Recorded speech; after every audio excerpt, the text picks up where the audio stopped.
Okay, so you want to dive deeper into the world of freediving. I like it. There's definitely something about exploring the underwater world on just one breath. But you've also run into some info that's got you wondering what's real and what's a little exaggerated. Yeah, freediving definitely has this mystique about it, right? It's often shown as this extreme sport, only for superhumans who can hold their breath for like crazy amounts of time. Yeah, exactly. Are we talking like 10-minute breath holds here, diving down hundreds of feet just like that? I mean, your research mentions those insane feats, but it's easy to get caught up in the hype, don't you think? Absolutely. And that's where separating fact from fiction is so important. Those record-breaking breath holds, they take years of hardcore training, pushing the absolute limits of what's humanly possible. We're talking special diets, rigorous training schedules. It's not your average weekend thing, Probably not something to try after holding your breath in the bathtub for a bit. Probably not. For most beginners, a more realistic breath hold time is going to be somewhere between 1 to 3 minutes. Okay, that's still super impressive. To someone like me, even a minute seems like a challenge. So what does that training actually look like? Well, it's actually pretty cool. It's not just about how big your lungs are. It's about understanding how your body uses oxygen and then training your mind and body to work together. You'll learn breath hold exercises, of course, but also techniques to increase your CO2 tolerance. CO2 tolerance. That sounds kind of intense. It sounds more complicated than it is. Basically, it's about getting comfortable with that feeling of needing to breathe, the buildup of carbon dioxide in your system. The more comfortable you are with that feeling, the longer you can safely hold your breath.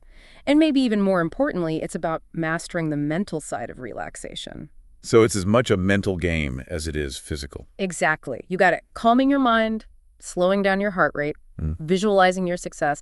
These mental techniques are huge when it comes to conserving oxygen and holding your breath for longer. Makes sense. I can only imagine how important that mental discipline is, especially with the pressure of being underwater. Which reminds me of another misconception I've heard, that you need to be some kind of super athlete to even think about freediving. Yeah. That's definitely a myth we can bust right now. While being in good health and knowing how to swim are important, freediving is way more about finesse and mental toughness than just brute strength. People of all shapes and sizes and fitness levels can enjoy freediving. So it's more about working with the water than trying to overpower it. Exactly. It's all about streamlining your body moving efficiently, not wasting energy with every movement. Think about dolphins or seals. They're not exactly bulky, but they move through the water so gracefully and efficiently. It's about mastering those little things, learning to move in sync with the water. That's a much nicer image than picturing myself wrestling a shark while holding my breath. I hear you. And speaking of safety, that's another area where things get misconstrued. There's this idea that freediving is inherently dangerous, almost like it's tempting fate. When you approach it responsibly, with proper training, those risks are way smaller. Yeah, it's kind of like any adventure sport, right? There are risks involved, but you can manage them when you know what you're doing and are careful. Think about hiking in the mountains, for example. It can be pretty dangerous if you're not prepared, or if you go out in bad weather, or just ignore safety rules.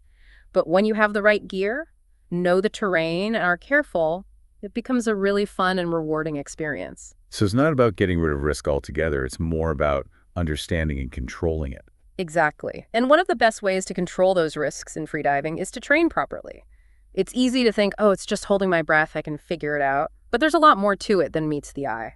That actually reminds me of another misconception I wanted to ask you about. Why isn't freediving something you can teach yourself? Well, while you can practice basic breath holding anywhere, some crucial skills are tricky and even dangerous to learn on your own. Equalization, for example. Right. Equalization. That's something I've always been curious about. What exactly is involved? So it's all about making sure the pressure in your ears and sinuses is balanced as you dive deeper. The deeper you go, the more the water pressure increases. And if you don't equalize properly, it can be uncomfortable or even cause injury. It involves learning specific techniques to open up those air spaces, using your jaw, tongue, and breath. It sounds a bit like clearing your ears on an airplane, but underwater and way more important to get right. Exactly. And like clearing your ears on an airplane, some people find it natural, while others need help to do it right. A qualified instructor can teach you the proper techniques, make sure you're doing it safely and effectively, and help you work through any issues. So it's not just about knowing what to do, but also how to do it correctly and safely. Absolutely. And beyond equalization, a good instructor will teach you efficient finning techniques, how to conserve oxygen while diving, safety protocols, and how to recognize and respond to potential problems. It makes sense. Having that expert guidance can make all the difference.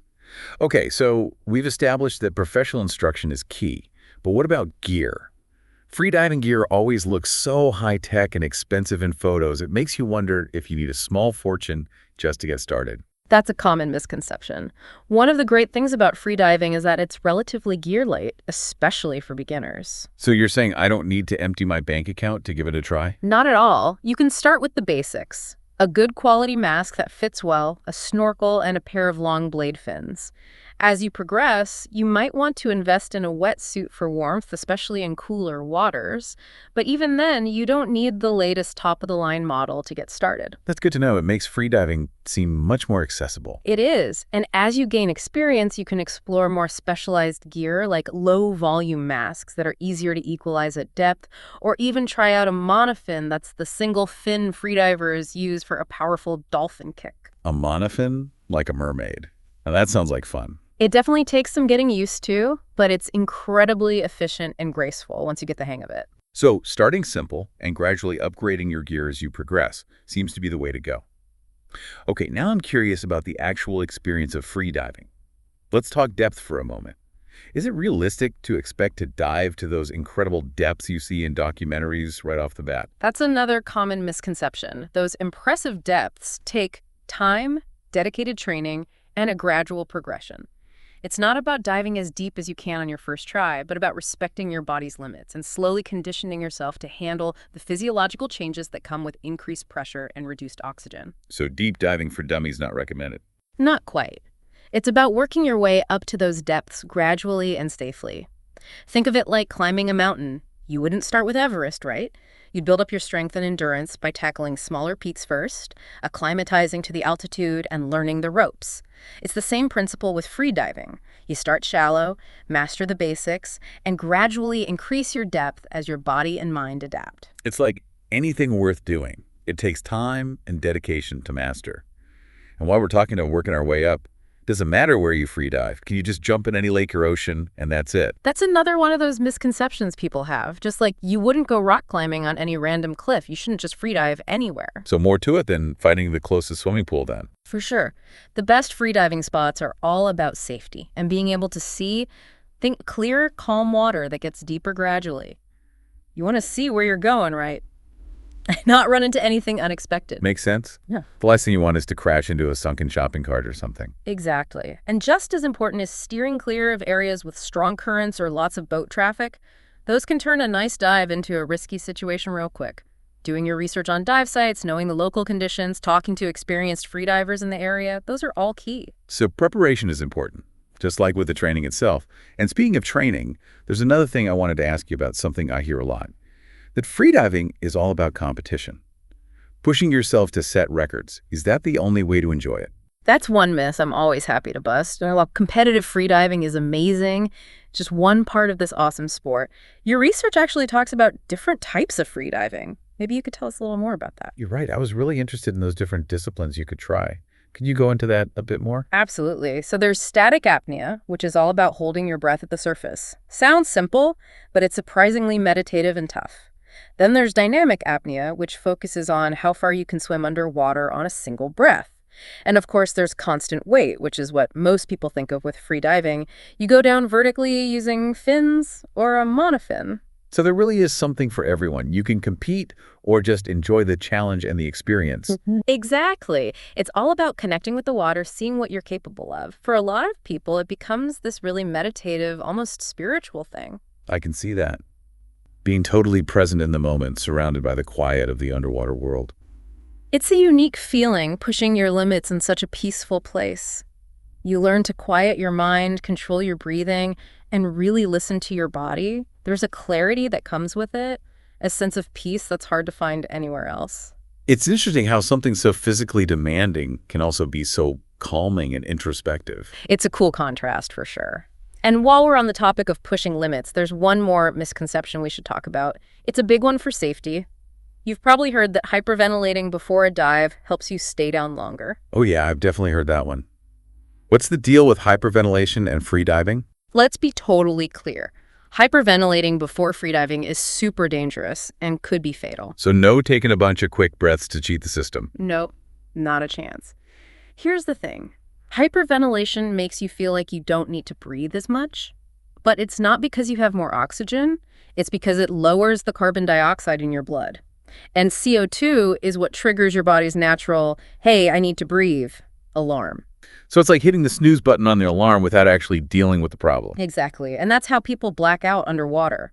They've basically tricked their bodies into thinking everything's okay when it's really not. They're dangerously low on oxygen. Got it. So if hyperventilation is a no-go, what's the right way to get ready for a dive? It's all about those slow, controlled, deep breaths, using your diaphragm to completely fill and empty your lungs. This does two things. It maximizes how much oxygen you take in, and it calms your nerves and lowers your heart rate. Both super important for saving oxygen and having a safe, enjoyable dive. So getting ready for a free dive is almost like a meditation in itself. You could say that. It's about finding that calm focus, both mentally and physically. That makes a lot of sense. Now, before we finish up, there's one last myth I wanted to touch on. The idea that free diving is just for young people. Right. Another one we can put to rest. While it's always smart to talk to your doctor, especially if you have any health conditions, age itself isn't a reason you can't enjoy freediving. So you're saying I might see my grandpa down there someday? You never know. Freediving is about so much more than just being physically strong. It's about technique, relaxation, mental discipline, things that actually get better with age and experience. That's really cool. It seems like the only real limits in freediving are the ones we set for ourselves. I couldn't have said it better myself. When you approach freediving with respect, knowledge, and a good dose of caution, it's an amazing and rewarding sport. It's a journey of self-discovery, a way to connect with the underwater world that few people ever get to experience. So well said. It sounds like freediving isn't about conquering the depths, but more about exploring them with a sense of wonder and respect. You got it. It's about pushing your limits, of course. Right. But doing it in a way that celebrates how beautiful and powerful the underwater world is and what incredible things humans are capable of, both physically and mentally. What a great note to end our freediving deep dive on. It's clear that there's way more to this sport than you might think. It's a journey of self-discovery, discipline, and connecting with the water in a profound way. So to everyone listening who's feeling inspired to take the plunge, remember, do your research, find a qualified instructor, and most importantly, listen to your body. The underwater world is waiting to be explored with open minds and a deep breath.